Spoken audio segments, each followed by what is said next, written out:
And Andre, yeah, we see. I mean, like I said, the team is always open. I'm looking, and if we need him, surely we'll call him. At the moment, I see others ahead of him. And Andre, yeah, we see. I mean, OTTO. The last part they say at the moment, I see other players ahead of him. Let's just say, and pray idea or no who's a place be on the name etching OTTO. Come I say we harmless and now say a idea damaging kakra. Oh, they be harmless. Harmless. Coach, I said now coach OTTO kai no one cast and Bonnie be amfa Andrea. One cast and Bonnie be a harmless. Sir. Or your head coach. And now your national team coach. National team coach, you know. Ghana for to do a musia kind will be a person about the senior national team. Yen cast a player we assign up a national team. National team is a club football. Club football no a club on the best sign on matches waba be your media. By national team no obi bia or ye Ghana ni a walk more quite say obi to represent or mind Ghana no e wa akwanya se obi to maba. Ana coach na yakwa point ni say so aban. Or say Oche Ghana for do na omusi akan e wo wiase afa na nyina na ohu players ni bi se omu we nim sen Andre enti onka se Andre nya ade onka se onim bobo onka se on friend biem based on where you now boss say boys now boss coach voice now boss say or say akonya wo ho na mrepem no a obetimi doors ni open Andre betimi obesa to nsa dia friend so onto ni punim forma Andre AYEW'S. So me when you say comments, no, enye harmless. Enye harmless. Okay. Because Fifi Taki, we know say on the Kasadima DEDE AYEW'S no. We call Facebook. He was not happy about it. I'm sure say Fifi nya happier. The family is not happy. Yeah. Now Usha Fifi a statement yeah. Coach OTTO's comments on Andre DEDE AYEW'S are shocking and disappointing. On numerous occasions, the same coach has said one of the key criteria for selection into the national team is active club participation. How can AYEW'S, Ghana's most capped player, 3-time World Cup veteran, and a proven leader be deemed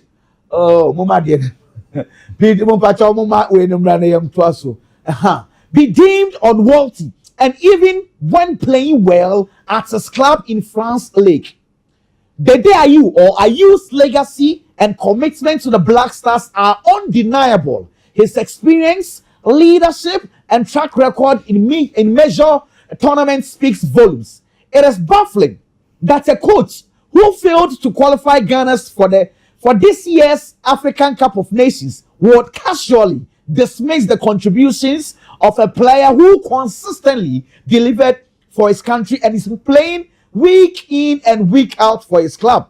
Such remarks are not only disrespectful to DEDE AYEW'S, but also undermine his sacrifice and pride he has brought to Ghana football. Coach AYEW'S and after Coach OTTO's comments are unprofessional and unbecoming of someone in his position. Coach ADDO's comments are unprofessional. I think say yeah bra Fifi Taki I have say no or the emotions na kasa. Yes, or the emotions na kasa. Because I said now coach OTTO kind one. Now tie the Fifi Taki control na. Coach OTTO anka bibia say Andre AYEW'S enye committed on committee in home farm and the national team. Say Oka Ghana ye football ye national team from since the Tibisine. Eduma commitments, loyalty, sacrifice are Andre AYEW'S no. Many sure say Ghana ni be a question. And ye be in the history of the senior national team Blasters, the most capped player, Andre. Wabo Blasters, wabo more matches than every player Ghana has say ye national team JC. And to many sure say OTTO be dina baby aka say obe question Andre commitments. Asem no OTTO kind one care about Andre leadership quality. Why name say Andre ye ka leadership quality or you one of the best. We as a timer ye benya asem na pia obe captain obi aka say leadership quality sir. One captain so an for ball na ba so say leadership quality say what no. Andre sacrifice ahodo it got to a time say onye fit impopra or ba no sacrifice no the bottoms can no say abrante na sacrifice the loyalty and the commitment to the country no untimi question that atrema OTTO kan ya na say ohun other players say omo ya ahead of Andre ehon na was here. Okay, the underlying word near say Andre na ye can asem no coach ni see ohun other players ahead of him. So Fifi deviated and deviated. And it was unfair. Say a personal attack on the coach. I make for the emotions na kasa. Na Fifi the emotions na Fifi position, you know, so no, he's in a position now. He does not represent the DEDE alone. He represents the captain of the national team. Good. If chaos is here, the leadership of Jordan Ayew. So he should be very careful about his pronouncement. And when say baby Fifi take his so kind here say we coach na nkasa comments ni previously. Coach ne say oye ne selection based on how unya more minutes ball class side and no performance. I maybe a came a one friend Andre nkofo say onya more minutes ball. Say na onye bi bona den one friend. And no so a good argument. So me dey kwaku. Me wiase am wo no. Me pe bibia me pene fenchim. No correct. O ye fair no aye fair. No correct. Andre Ayew ayenim no. Opese or say a kanya either say or operate as an offensive midfielder, obetima as a striker, a right winger, and as a left winger. So current team now the boy your last 2 games, you know, against Chad, against Madagascar. Young say between Omo and Andre. Minutes ne saying why na Andre betima baby in a film. Meno say Mami Inaki Williams near Shasi. Okay. So these are going to be facts. Facts and figures. Numbers don't lie. Who Andre the no cry Shasi free Andre. Okay. Mama Andre near when the minutes awabo. Any matches do awabo. Mumbie Muma Andre. Yes, Andre. This season, I only have we bought 20 games. 20 games now abono. Andre has 4 goals. Why assist 1. This season, Andre Ayew am I 1,155 minutes. So it means this season, Andre performing and obo. So 20 games, 4 goals, 1 assist. Minutes near 1,155 minutes. Good. So we are speaking numbers here. Numbers. It's where the facts are facts. Facts are facts. These are the numbers this season. This season. Over 1,000 minutes. Over 1,000. Let's move on. Mami Inaki Williams. Okay. Inaki Williams. Inaki. The difference is Inaki. Inaki about 40 games, 10 goals, 9 assists, 3,245 minutes. Way above the DEDE, you know. So say based on the 50 take air canon, say the numbers they have our more minutes or club and even goals, any contribution. On to me, Inaki in free. That is a fact. Mami Antoine Semenyo. Okay. Mami Semenyo. Antoine is Semenyo numbers also to say 32 games. Okay. 9 goals. Okay. 5 passes. Okay. 2,733 minutes. That is way above the day's let's 1,000. No? Good. And a goal contributions or sure. Okay. Okay. Mami obi to say Jordan. Ni Jordan so honko. Onwanuya Jordan. Jordan. Leicester. 30 games. 5 goals. 1 assist. 1,609 minutes. Little above the day's numbers. Oh, was so saying. Mami Enesnyama. Okay. Enesnyama. Who plays for Olympic Lyon. Good. 31 games, 6 goals, 2 assists, 1,500. Little above the day's numbers. Also, was so saying. Find him naka. Maybe Jerry a free. Mami Jerry. Okay. Mama Jerry a free enough. Jerry a free numbers is soon. 3 games. And now we are no so equal lugo. Equal 3 games, 2 assists, 2 goals, 1 assist, 179 minutes. The day were numbers chain. A chain. So in this case, Jerry a free na your friend no. Andre Ayew were number same. By Kweku. In 2007, Claude Leroy and a promo Emma Andre Ayew opportunity man by the senior national team. A to the bina ye uko national team na ye call up. Enye ni nyina na eye based on obi wo ho a eye projection project ye project I was a promotion national project. Exactly. That was the reason why in 2007 obia the tumu say Andre Ayew no or your national project. Now you will players are omo ya above Andre Ayew. Now more minutes or more numbers by a can say the national project. In the case of Jerry Diena Yeka, Jerry a free year in Pokrano. Ghana for whom they say or the next Asamoah. So ne a national project. anomoye. So I have said the reason why you call up India say I was here integrating in term with the national team. But guys, not just with me acclimatize with our national team Mexico. It makes a lot of sense. I know I'm sure say the crowd will understand. Say one youngster will move there. It makes a lot of sense. And what the Kudus Kudus there? When I say Obeka say yen drop Kudus na yen for Andre Kudus ewo minis or boss ebo. Yeah. Kamal Dean. Oh my Kamal Dean. Okay. 21 games. Okay. 2 goals, 2 assists, 970. So they were numbers saying Kamal Dean. They were numbers saying Kamal Dean. In terms of minutes played. And in terms of minutes played. Exactly. They were numbers saying. Okay. So in this case, say Andre Kase no minutes and I say 50 Kase or minutes saying Kamal Dean a facts. So I have said a coach no better say the reason why you're for Kamal Dean maybe a purely tactical reason. But in terms of numbers, more minutes to be biadi. Andre will be saying Kamal Dean this season. So I say Aba say na Abrante papa Yaebra 50 right to Hasi.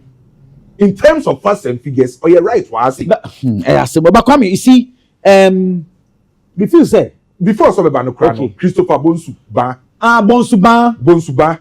Also saw 1,822 minutes, 3 goals, 4 assists. The minutes was roaching the day. The goals contributions are also. Our gang. So on the when you be so say oh kind of cry. Now we have a recent call up na. The only player Obeka say numbers no.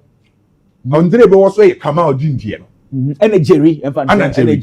So a maybe say coach in the better say Jerry a national project which make a lot of sense. Kamal Dean the no betima ka say a tactical reason. Numbers don't lie. I mean the numbers speaks clearly. And again, Kwame, they say you cannot call Ronaldo a bet na bench. So what any that's what say oh for Ronaldo national team no bet na bench, you better don't call him. You understand? There are players be wa pejadrum pempen so bia. Yen from bet na bench clearly. Say the day of fan national team and now he is going to start from the bench. And on the bench, it put pressure on you. I think my only problem is that OTTO it is quite obvious to say Fred the day 100 goals Fred no. Okay. It's all making the stance clear instead of us say every day back and forth on the day are you. Because last year I was expecting the day are you to write a statement to tell Ghana phone say make the day I be the ama Ghana the jai. So big question here say at the time OTTO buy obey the first call up or drop 100. Coach OTTO catch a Ghana for you say Okushia Andre or any dim common or change the reason why I want to inside their friend. Now Andre Mpokrano, the reasons sleepy or not on ye happy with. So assemble na coach a catcher Andre. Assemble no kind of Andre and ye happy no. I was by this time and can see a solve sad. If the coach a catcher and say the project no baba bayan on your part of the project. I was no assembly any. Then you say a yep. Ye koni aba because baby Edru the national team couldn't OTTO have said he's not part of my project, then we move on.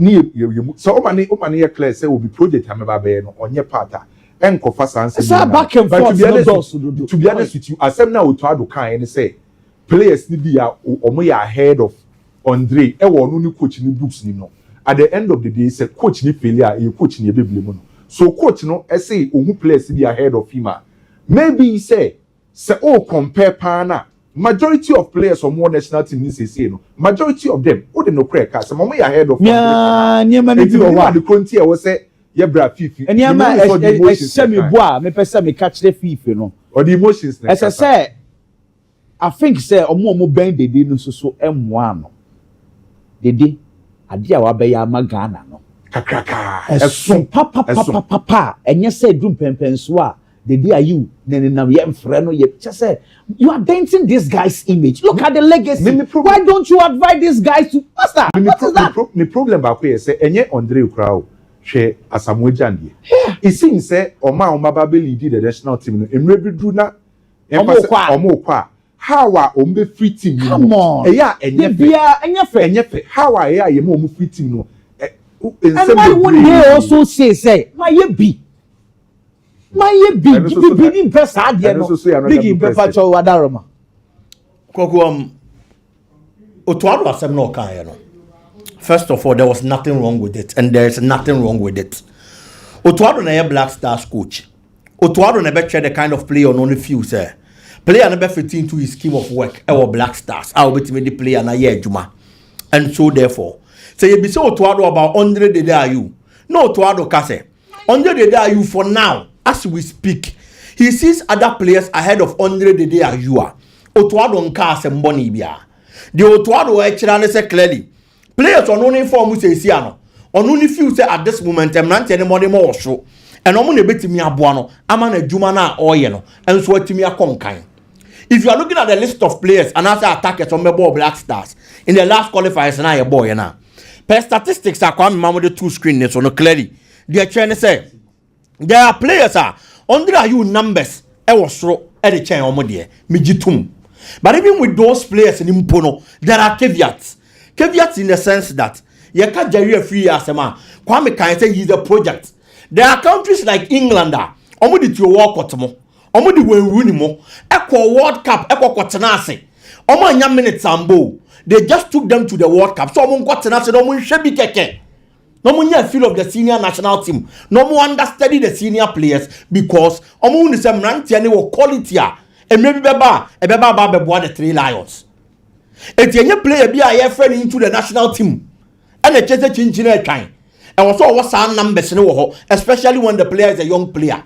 Oh, you only free one more. Jerry free your crampo numbers no compared to the number of matches are under the day you are born. Men disrespect Andre. But say you're born in Kwabo any potential.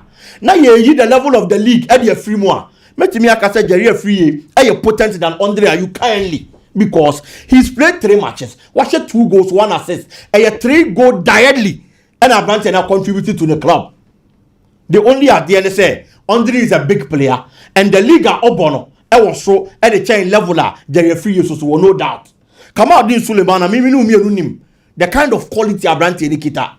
Injuries I have Branty was Adams in this particular season. It's only a lot of minutes, and one of those reasons are I'm on the numbers in the war form. 100 DEDE Ayew is a quality player or experience, yes, I know correct. But the energy levels at this stage, maybe are possibly coach here. Every player in the honor. When we are playing these qualifiers, any matches are here, Bona. Can you tell me, say, in terms of energy levels, pace, dribbles, attributes a key winger here? 100 DEDE Ayew kindly. A pacey, a better dribbler, and the check come out in Suleiman. To me, it is a no. It is a coach can answer me on carbon ibiao. Andre Ayew has had a share with the Black Stars. Men can't say Chinchilla can retire Andre Ayew. That is not what I am saying. But the coach no say Siano. If you say our other players are or no to or no. Money one ni muche Andre DEDE Ayew there. Na se oka abra ye bisa ne DEDE asema problem be any ho. For 50 taki there. Kwaku clearly may assure say onu Otuado a problem. Yes. Ebi a time Otuado ko share Andre DEDE Ayew. I only need in common. May I sure say 150 taking a spokesperson for the family there. Obey a preview to common on dear. Yeah. Ebi and send me corso. And as a case be corso. Ah, fifiate. I did yaw be a dear bay. A shedimu. And no name so beba na casa answer. Say yes, Adia. As I'm not to other kind. Why do you describe him say a coach? I went to me and Fagana and qualify Uncle Afcon. You know, you himself went to me and Fagana Uncle. But in the early, or say, I didn't see the coach on yard and 1 year here, Magana. Ever deny the day you saw money more Black Stars. But that is not what we are talking about now. So I had you, say on yard you, on no Black Stars coach in praying. And so therefore, players on only deem fit. So I'm about woman and Juma Kosono. And on never form do my year Juma. Black Stars now go ya may some yam pamome. And you told me about question and near Pamono. Okay, Facebook messages maybe my member one or two be most Ghana for Choma Yepa. Philippe Anderson say, why should we call DEDE Ayew? We have moved on. Charles, your boss more fire. Nana Yas Biggie some point watching the show live from a shaman. Long live. Okay, I'm up for. We don't need Andre. Hey, man should go. Aye, I'll say and Chebedu Jordan. So. DEDE. Okay, is a man for church or my dream. I'm for basically don't want to say as I say the day a giant chiri now open say hard dream. The reason why I make us say yebra fifi taki the emotions na kasa no utie the okotro to or see coach who feel yes or the qualify for African Cup of Nations. Yeah. Or just say or che baby who to feel yeah. Kwakume to the bia on he me me come as plain. The person change na yes coach no e feel yes or the African Cup of Nations into yes or nya de and obe drop Andre. Ye call Cameroon African Cup of Nations one na ye captain. Senior man DEDE. Andre. Ye call Cote d'Ivoire one na national team captain. Ye na kwesi ye. Ankoye one of our worst stages in our history. And he said, Yebra Fifi Taki catch it was led by him. Yebra Fifi Taki catch say, Coach Utado. Our ye coach, if Philly saw the ever quite Coninti. I didn't all drop Andrea. Obiso bet Maka say Andrea so captain you come here kugu when you must work Cameroon. Yeah, worst ever AFCON performance. Our Cote d'Ivoire. And then you saw on Sokrabe national team. The fact say coach ni fairly doesn't mean say on to me make it things right. Ghana ni ben and criticize Coach Utado. Ghana ni ben and ni Jay who say yet qualify for African Cup of Nations. The fact say Otto fairly Ghana for African Cup of Nations. Then say coach na was say yes so panis hard Debbie. And we are say one and deserve other chances. And to say Obeka say coach Otto. You call and me unqualify for African Cup of Nations into say ni say then nipa na wo kana asem Andre no captain ye only did the senior national team ye kugu ye no mase. Our Cameroon ni Ivory Coast and no so swear. I know swear. Senior, Assemble only. Yemfa emotions. Dear coach, ne kind of me coach to add kwaku from a few no more. Ebisine. Ope Cuba. Yeah, Ginanas was criticizing coach to add. I didn't echo. Yen do what of course. Yen do personality at Asamu. Yen betina say be do what time. Ye the first and figures ne kasa wa ha. Ye can ukraine wa ha. Of course, we've given the facts. I mean, you cannot deny. Oh yeah, dear. Ye be kan wa nya to add. Nansen ya o say. Chad ne Madagascar yambe bona baso eno nkyere sese wonya ade aye nka Jordan are you imrebe edu ye criticize no oye ade ye ka pate na enkoye oye ade ye ka imrebe duru ye Andre ye nyina ye bona baso e ba afom ye ka so se e ba ne ye bo wa baso na enkoye ye beka se ekoye ye beka Otuado ye criticize na obo mienu e fa yi obi e bona baso enti asem na Otuado kan say onu no ye coach or ye selection onu the technical team no omotina ase no players omo to omo nsa de from no Andre position otimi bo no omu players ni be ahead of Andrea se who is spokesperson for the AYEW'S family na open no kra obetina ase oma Andre eba oni on be compete for position no omo dem what say omo on number sesen no omo nya more minutes sesen no e wo say we use fast and figures to talk any emotions. My worry is that there seems to be a certain notion around people are obeying the day say asenko for time. Obia. On say because there seems to be a debia that almost be honest or attack Otuado is what is attacked not because he said ebia Otto ye bibi born pa but feel say ebia Otto sort of wanya there say one fre the AYEW. I said there's a certain people around they say obi criticizing and I say obi am friend no na bibi say yetano. I think it is wrong. Clearly the yenua the AYEW where ye the nature say 2026 World Cup no be obeko. Oh yes, call your person. Because senye say onko bianca by this time can we jai Black Stars because clearly I see say onya World Cup no be obeko. Now it looks like as say Otuado that's so your head coach in a day. Maybe when Otto is not there, now be full for me beba. He who can achieve his dreams. Maybe and also so can win tina. On person the Ejumane be towards here because the narrations around town and what people are saying about him, you know, and negating a legacy for the Black Stars. Na me patrol enye bia o. Asem na coach kan. Coach ambie na no nka bia da say on free Andre bie mu. Debi. Yen status ade ne clear na obi ante ne ho ase. Coach Otuado enka mbie na no nka bia say on free Andre bie mu. Voice now boy no. Menim say akwanya be ma betima say susu bi ma voice now boy no ko say ne doors no always open. Enti that job betima say about the national team. Only if says that period na maybe say Andre Modembo no e was road sign omo ho no. Obetima frɛ no. Enti on two mum fam Andre enti menim Ghana ye betima from obi a. I think my Kwame say your captains they leave the Black Stars on a bad note. Problem. It's sickening. A dream pan because a Juma Andre have a body the national team from 2007. What's that? They say commitments. Wait, so you use word commitments on any way. Wait, where to the Champuaka say the day Dede commitment to the Black Stars. Sure. Because Obuwa and I mean I am ya and I mean Tipami Ghana Kobo na Queen to Numua. Don't wanna be Tipami means the day you will go. Oh, now you got to a time. Andre Nankasa Tini Butum on one casa flight. You were Ghanaian players in Wah. Or much venue now, yeah, country or see no what you change. By Andre, wait, from 2007, Bessie no. Offer Andre said day. I just say maybe you were proud or you how I will put the Modiamo mine. Mempese Andre, how that's a bad comment. 1 year to 2 years. Negativity is not done for too much. And what's you're celebrating? So that is why people are managing it. What are they doing? What's your negativity? I have the delegates. Omo Kasamano. Oh, and what's how one Beba Bonti on Bekasani very important. Begin. How one Beba Bonti Bekasani very important because Andre, you were doing why Yama Ghana. And what's he celebrating? He said. Na se beba bonte na man for so na man for Black Stars the ball game will be maybe they say Warita announce or something like that. The Black Stars the ball game will be yeah they are no case yeah. Oh, master.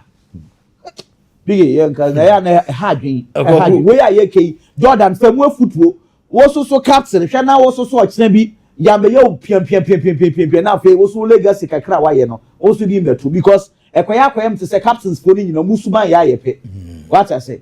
I said to be other to a wide Black Stars they say because the senior national team of course, especially Namoka about a World Cup. Every player's dream is to play at the World Cup, no matter the number of World Cups do our ball. Whenever you are playing actively. On pipe bono die so no any swadi unu say obetimi akwa World Cup ni biom. Oh yeah, active on Kwadia. But there is a saying, say you always have to leave the stage when the stakes are high or when the applause are high. And I believe, say, under the day you are Juma Waya Diama Ghana. Under the day you are Juma Waya Diama Black Stars. And just make us say few months and I say yes, I back out with the day are you and Nimno and conquer for problem. And from ma a Black Stars. And I say under the day you any a Ghana Black Stars just because he didn't get a call up to play for the senior national team. The day has sacrificed a lot. The day has done his part. He has paid his dues. At the end, I was a player here. At the man the national team biano. Under the day you are yes adiano and so Eddie Ghana. Fifi Taki. At the end, biano kwaku. He shouldn't forget say it's an official position from either the day you or the Ayew family. Because we want officially Okasama de ma Ayew family no.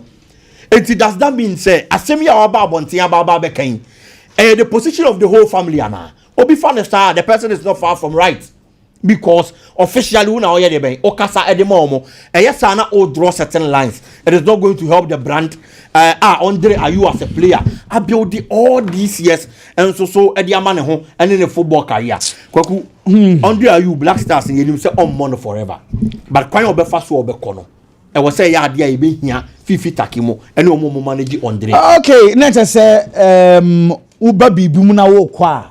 It's say ukọ in the right way and sir. Of course. I love that. Kwame, so would you to say free bibimu I was say free in the right way. Yeah. True do intimi say place in famu football.